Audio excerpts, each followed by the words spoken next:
vai vārds dēmons, dēmoniskais, ir kaut kas mistisks, kaut kas no pasakām ar ragiem, nagiem un asti? Noteikti nē. Tas ir tikai nosaukums destruktīvajai ļaunama enerģijai, lai cilvēki saprastu, par ko ir runa. Piemēram, jogā ir ļoti daudz prakses, kur tiek izmantots vārds dēmoniskās čakras vai dēmoniskās pasaules. Un tad, kad saka dēmoniskie cilvēki vai vienkārši dēmoni, tas nozīmē, ka runa ir tikai par ļauniem, sliktiem, nežēlīgiem, vārmācīgiem cilvēkiem, nevis par kaut ko mistisku.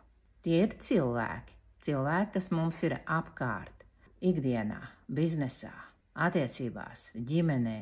Un tas nebūtu nenozīmē, ka no viņiem ir jāatsakās, jābēg vai kaut kā no viņiem ir jānorobežojas. Noteikti nē. Tu taču neatteiksies un nepārstās mīlēt savu bērnu, ja viņš savā dzīvē ir izvēlējies iziet tā saukto dēmona kārmu. Un kurš ir ļauns un nejauks un zog un runā pretīm, tu taču tāpatās mīlēsi savu bērnu, vai ne? Taču ir jāzina, kas jādara, kā jārīkojas, kā uzvesties, ja tās dēmons ir ienācis ģimenē, biznesā vai attiecībās.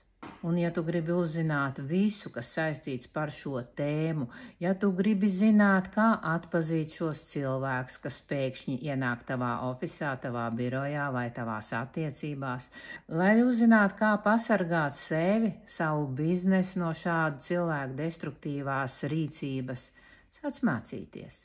Tu iegūsi ļoti daudz.